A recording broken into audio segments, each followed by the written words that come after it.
আমি এই মুহূর্তে রয়েছি এটি রাজধানীর যাত্রাবাড়ি এলাকায়। আপনারা জানেন যে শরীয়তপুর ঢাকা রোডে দুদিন ধরে বাস চলাচল বন্ধ রয়েছে।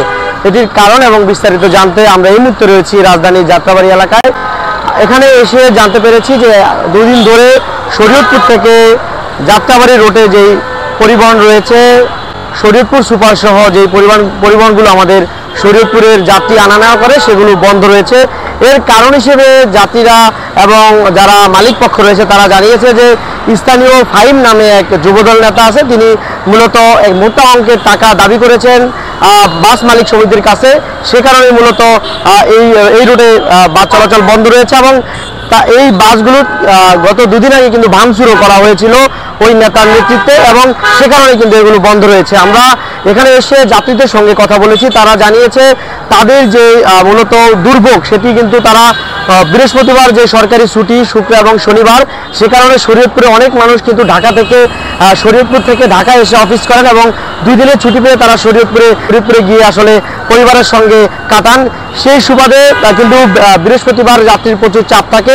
এই বৃহস্পতিবার কিন্তু যাত্রীরা এসে দীর্ঘক্ষণ এখানে দাঁড়িয়ে থেকে বিভিন্ন বিকল্প মাধ্যমে তারা কিন্তু শরীয়তপুরে পৌঁছেছেন। শরীয়তপুরের গাড়ি কিন্তু এখান থেকে চলছে না। অন্যদিকে আজকে আমি দেখতে পেয়েছি গুটি কয়েক গাড়ি কিন্তু শরীয়তপুর থেকে ঢাকার উদ্দেশ্যে ছেড়ে এসেছে। সেগুলো পোস্তগোলা ব্রিজ পার হয়ে সেখানে স্টপেজ রেখে যাত্রীগুলো নামিয়ে দেওয়া হচ্ছে। সে কারণে যাত্রীরা বাড়তি খরচ করে তারা যাত্রাবাড়ি চৌরাস্তায় এসে তাদের যে গন্তব্যস্থল সেখানে তারা যাচ্ছেন। এই কারণে যাত্রীদের এক্সট্রা ভোগান্তি এবং তাদের এক্সট্রা যে খরচ সেটি কিন্তু হচ্ছে। আমরা কথা বলেছিলাম মালিক পক্ষের সাথে।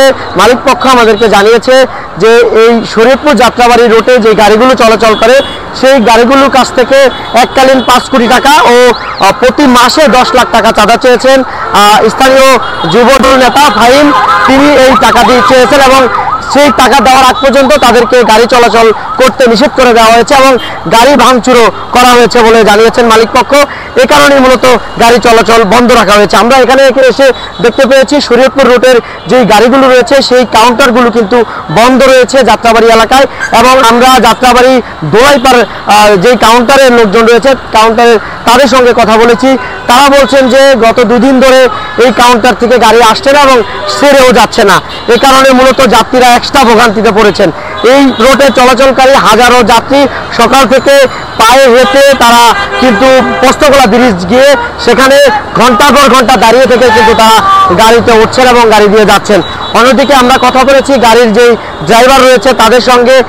তারা বলছেন যে গত পরশুদিন মূলত এই কিছু লোকজন তাদের গাড়িতে উঠে ভাঙচুর চালায় এবং তাদের গাড়ি যাত্রাবাড়িতে আনতে নিষেধ করে দেন। তারপর থেকে মূলত এই যাত্রাবাড়ি রুটে গাড়ি চলাচল বন্ধ রাখা হয়েছে। আমি আরেকটা বিষয় জানিয়ে রাখি, এখানে এই রোডে কিন্তু হাজার হাজার যাত্রী প্রতিদিন যাতায়াত করেন। সেই যাত্রীদের পক্ষ থেকে কিন্তু বলা হয়েছে দ্রুত সময়ের মধ্যে এই বিষয়টি সমাধান করে যেন তাদের নির্বিঘ্নে চলাচল করার ব্যবস্থা করে দেয়। অন্যদিকে আমরা কথা বলার চেষ্টা করেছিলাম ফাহিম, যিনি যুবদল নেতা, ঢাকা মহানগর দক্ষিণ যুবদলের নেতা, তার সঙ্গে কথা বলার চেষ্টা করছিলাম, তবে তিনি আমাদের ফোনটি রিসিভ করেননি এবং সে কারণে তার বক্তব্য নেওয়া সম্ভব হয়নি। দর্শক, যাত্রাবাড়ির ধোলাইপাড় থেকে এই ছিল আমার কাছে সর্বশেষ।